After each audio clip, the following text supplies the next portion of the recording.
Hey everybody, it's Cindy here. I've got a story.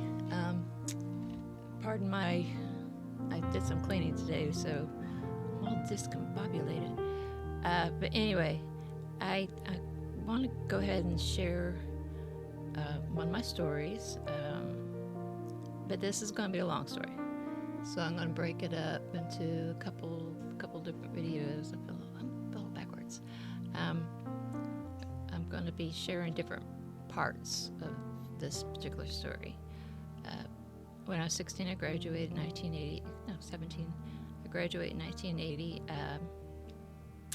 Got a job downtown Charleston doing the antique photos, the vintage type photos where you dress them up, and that was fun. I did that, and then I had a couple different retail jobs, but I was driving. I had a little Datsun. I love my Datsun.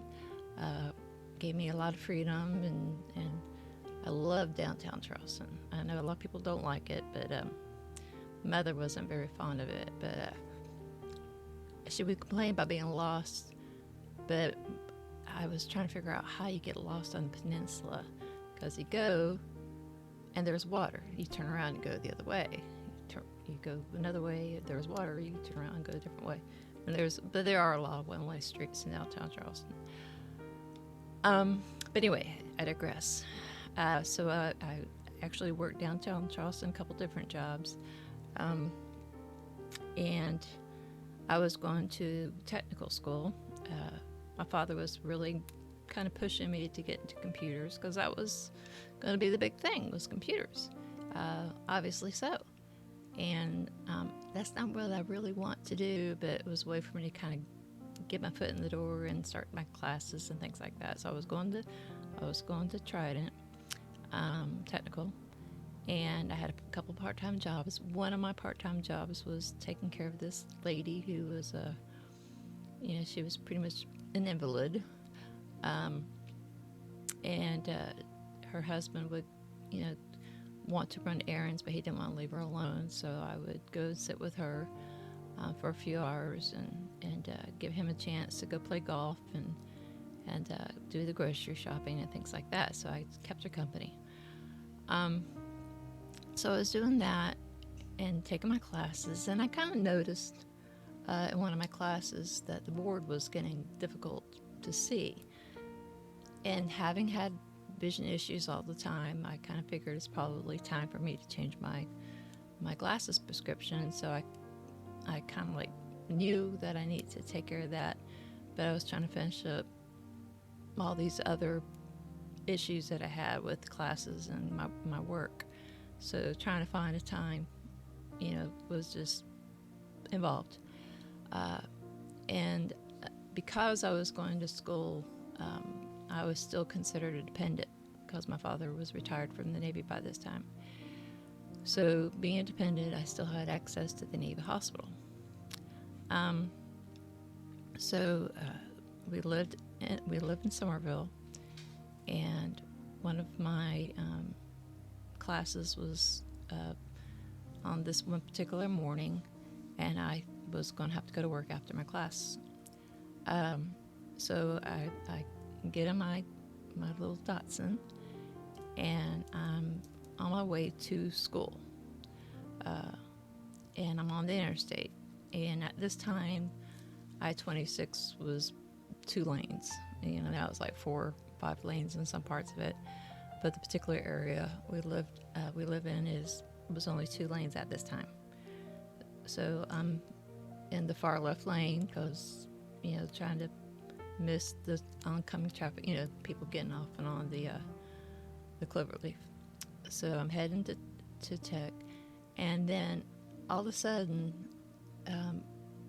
there's this cloud that came over my eyes, and I couldn't see at all.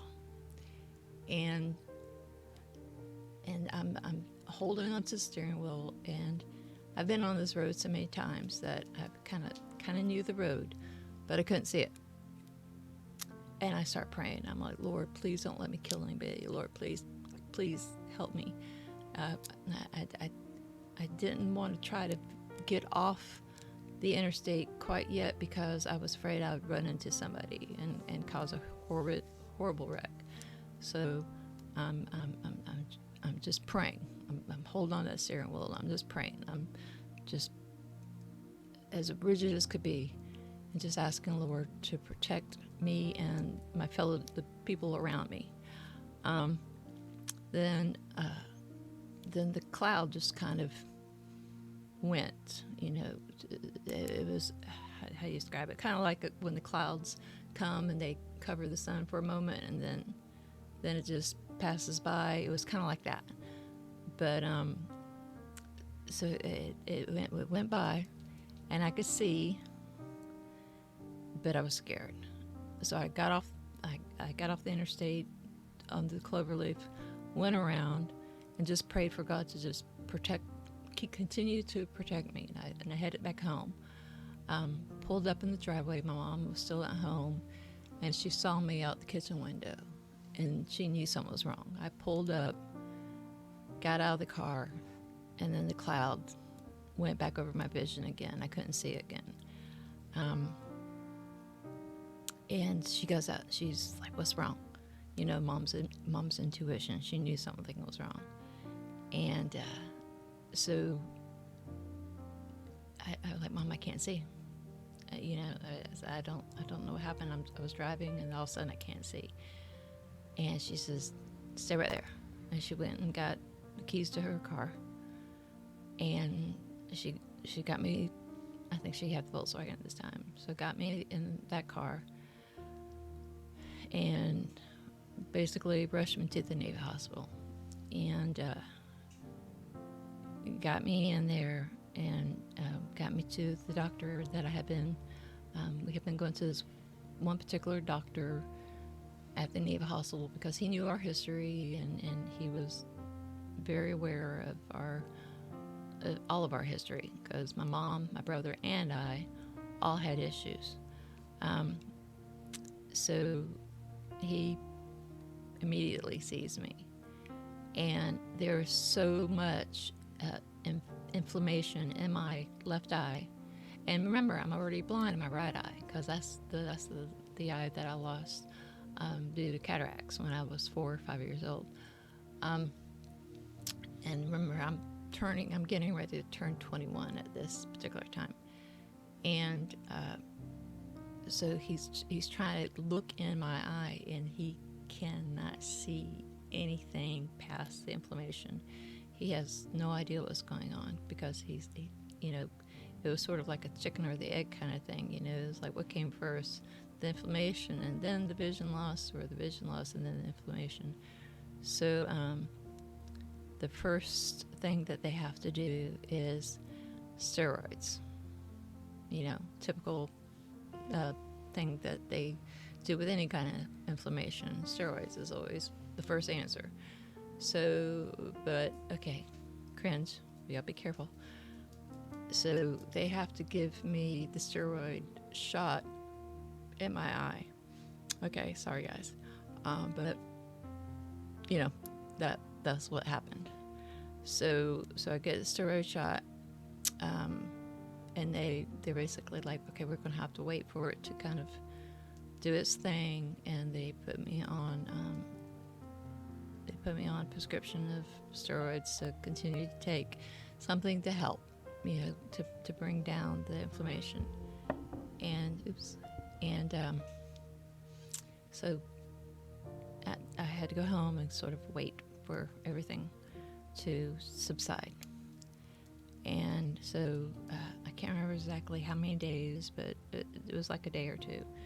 Mom took me back, and saw the doctor, and they look in my eye, and they're like, okay, your retina's detaching. It's pretty much detached.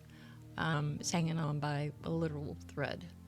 And remember, the retina sort of holds the front and the back together, and there's so many parts of the eye. I couldn't even begin to explain everything to you. So they know the retina's detached, and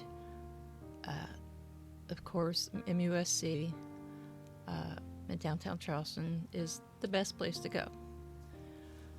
My mom is just starting a new job, and so she already postponed it a couple times. But they're like, okay, we need to send you to MUSC, and a particular doctor there. The Storm Eye Institute would be the best place to go to provide the care that I needed. So my father ended up being the one to take me to that doctor, and they did all their little peering in and doing all the stuff. And they're like, okay, yeah, her retina is detached. We're going to have to do surgery. And they explain the surgery. They explain what they're going to have to do. So they call it, I can't remember what they call it, like silicone band is what they called it. And they would have to put that and basically resize the eye and kind of squish it back together. So it was involved. So they do that surgery, and basically when I went to MUSC, my vision was pretty much, just I could see colors, but the colors were blurry. I'll keep doing that. The colors were blurry, and I kept seeing this green wavy line. I couldn't see people, but I could see where their face was because I could just see the contrast in color kind of thing. And, so I could, it kind of threw people off because I could sit there and have a conversation with somebody and I could see where their face was. So people just couldn't understand. I thought you were blind. I'm like, well, yeah, I am, but I can see where your face, I can see the color and the contrast in the hair, blah, blah, blah, so forth. So I was like, and, I could tell where your voice is coming from. So, and I've been, on this earth for a while, so I kind of know how to communicate with people. So we have the surgery. I have the surgery, and there's other little stories that go along with it, but I'm giving you the short version right now. And after that surgery, I go back a little bit later for follow-up, and it didn't work. Well, it worked, but it didn't work. And they basically told my parents there was nothing more they could do. They already did their bit. They did the surgery, and there was really no hope. I would pretty much be blind, and they didn't know if I was going to lose any more vision or if this was it. But they just basically said it's 95%. The retina is 95% detached. Ta-da, So we go back to the Neva Hospital, followed up with my doctor there, and he had friends at Bethesda.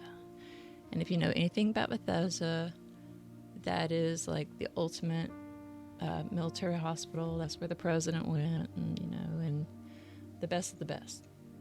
And he had been there in his younger days. Dr. Grady had this. My doctor's name was Dr. Grady. He had been there for a while before, because military, you get stationed in different places, of course. So he had connections there. So he was able to work out to where I could see them, because he didn't want to give up on me. And MUSC weren't, they just weren't invested in me. He had known me for years. He's known my family for years. He was part of our life, and he just would not accept, yes, she's going to go blind. And and I wasn't even 21 yet, or I was going to be 21 like in a month or two. And he just said that was absolutely, like not acceptable. So he got me to Bethesda, and they made their plans, and they're like, yeah, we don't think that you're going to get your vision back, but we're going to try to save what vision you have. You know, the 5% that you have, which I was kind of like, okay, you know, because I knew they were going to do their best. That I had a lot of faith in doctors, and you know, of course, I had faith in my God. You know, I was just like, I'm just going to trust. And so, and they were like, okay, go home, enjoy your birthday, because once you have the surgery, you're going to be, you know, basically on restriction. You're not going to be allowed to do anything, because it's going to take a while for everything to do its bit, for it to heal. So they sent me home for my 21st birthday. So that's, and many of you have already heard the story of my friend throwing me a going blind party. There's a whole episode of that, my going blind party. And so it was his 21st birthday, but we want to have it be a fun occasion. And it's sort of like my last hurrah, you know, because we just had no idea how long I was going to be, you know, like I said, on restriction. So I had the going blind party, went back, and the doctors sat and discussed the whole thing with other doctors. So I had the Eye Institute, Johns Hopkins Hospital, and Bethesda. Their doctors, they get together and they discuss like their toughest cases, sort of thing. You know, like a Dr. House on steroids. Steroids again. So they sat down and they said, well, this is what we're going to do. And they had this new thing that they were going to try on me. And they explained it. So they said, we're going to put a different band in your eye, a bigger band. And what we're going to do is we're going to put an air bubble in the back of your eye, and you're going to have to sleep on your face for a week, because the bubble would act as extra pressure on the back and give it a better chance of healing. But they had no idea if it was going to work or not.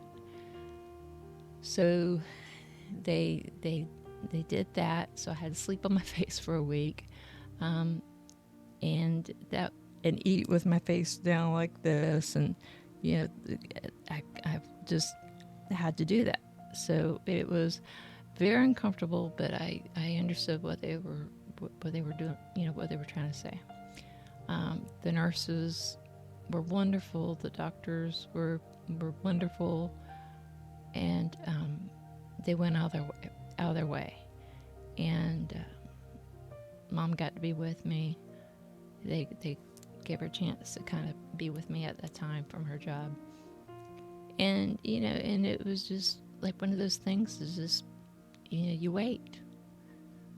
And so I like I said, I had the surgery, and when they thought it was safe for me to go home, they were like, okay, you're going to have to come back and we're going to follow up with you. And plus I had my doctor, and they kept communicating with my doctor in Charleston, Dr. Grady. And so he knew what was going on. They sent him all the information. And like I said, he knew these doctors and he trusted them. And he knew they were going to do their best for me. So he followed up with me, and he did what he needed to do to keep me safe, keep my vision safe. And again, I wasn't allowed to do anything. And the thing that was so awkward was because I was on steroids, I went from being I think I was like 115 pounds, and then I ballooned up to like 140 pounds. So I felt like I was like Arnold Schwarzenegger. I was like eating ice cream, tons of ice cream, because I was hungry all the time. I wanted sweets, and so I was just between the steroids and eating ice cream. It was just like I had to my mother had to buy me new clothes, and of course I couldn't see the clothes to pick them out. She would describe them to me, and I'm like, yeah, whatever. So yeah, it was just part of the you know, the process, and part of trusting, and part of knowing that God had a plan, and I had the best of the best. And there's a whole lot more to the story, but this was the beginning of this new tribulation. Of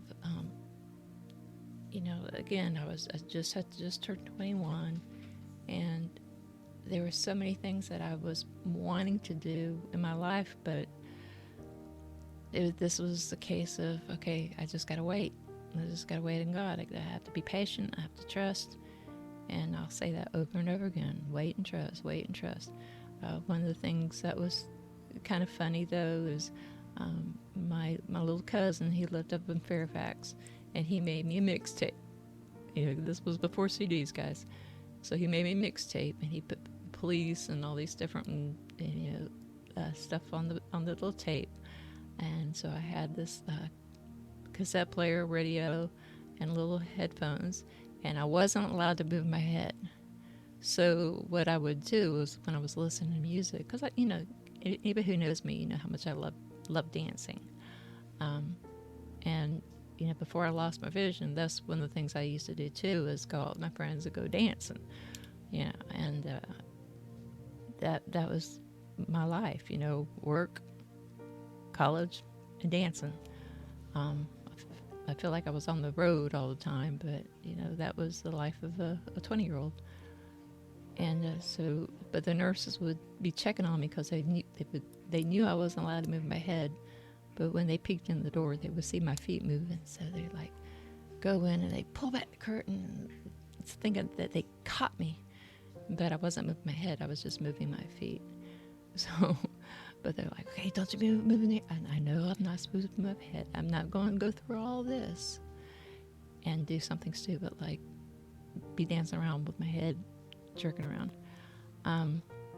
But yeah, they did everything they could to give me the best chance possible. And like I said, there's more to the story, but as y'all can see, I see pretty well now. Now I'm still legally blind. But it took a while, but my vision started coming back little by little, and there's more to that story. But I just think it's very important to remember that we don't always know what God's got planned for us, but we just have to trust Him. Yes, doggy, I'm talking. We have to trust, and. And that was the thing, when they told me, they literally were in front of me and with my mom and me, and they were being very honest about the fact that they could not guarantee that I would get any vision back. And I understood that, like I said, I've been blind in my right eye since I was 4 years old. I always felt like I was grateful for the vision that I did have, and I was grateful for the fact that I could drive for as long as I did. But that was just, again, that was just a different trial that I was going to go through. And there's some good stuff that happened during that time, and I'll be sharing those moments with you. But I kind of want to just get on the be able to share a little bit about that particular part of the story, about when I actually lost my vision. I would sit there when I was alone at night, and I would be just, I don't know if I would necessarily say I was praying, but I was having conversations with God. I was like, Lord, help me be strong. Help me not be afraid of what's happening. Lord, I don't want to be the type of person who says, why me? Help me not say why me.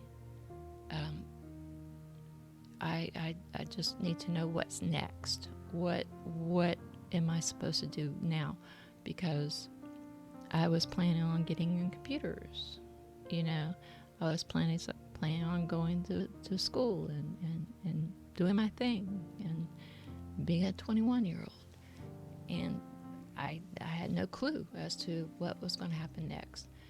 Um, but I couldn't worry about that per se. I had to just get through this. I had to wait.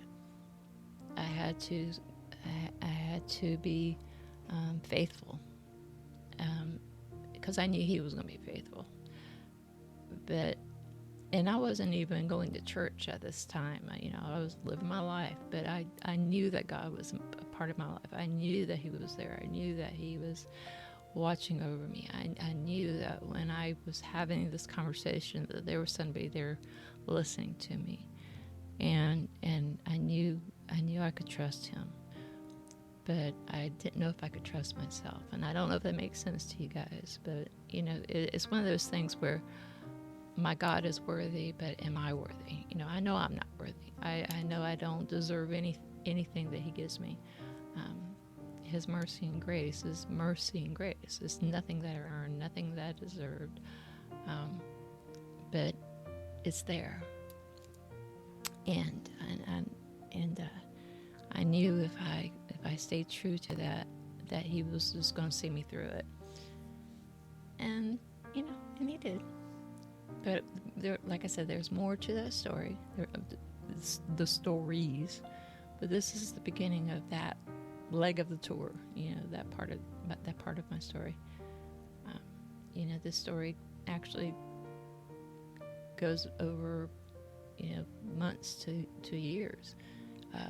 It wasn't like one day I woke up and I could see. It was a process, and every time I could see a little bit better, that was just something that gave me joy. I was like, every little bit that I could see, I appreciated it.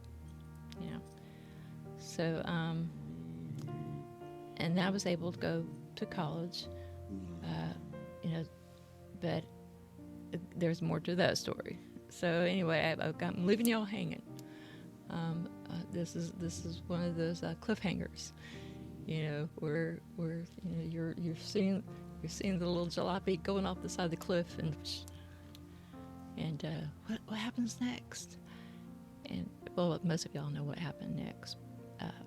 So, because ta-da, here I am, and I was able to do so much in my life. But a lot of what I'm able to do is because of certain people who are in my life who helped me through it. Certain strangers and friends and family, and I have so much to be grateful for. I have so much to be appreciative of. And so, if you're going through a trial right now,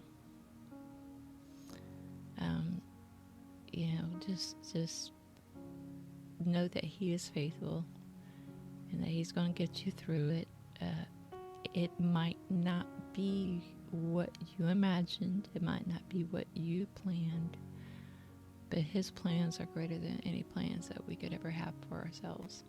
I could not have sat there and programmed my life back when I was 20 years old. And there's no way that I could have even imagined, my life like it is now. And, that's bad, but there's more good than bad, to be honest with you. I keep saying this, I got a lot to be appreciative of. I got a lot to be grateful for. And you guys are one of the things I appreciate. I appreciate being able to share my stories, to be reminded of the blessings, to be reminded of his grace, to be reminded of his mercy, and to be reminded that no matter how bad things get, he has never turned away from me before, and there's no reason why I think that he would turn away from me now. He is always going to be there by my side, or he might be carrying me. It just depends. So I will get back to you for the next part of the story. The process of when I start getting some of my vision back, and then I will hopefully will be able to share that soon in a few days if all goes well. And I look forward to that day. So be a blessing, be blessed, and like I said last time, love the Lord your God with all your heart, all your mind, and all your strength, because He loves you. And take care of yourselves, and I'll talk to you soon.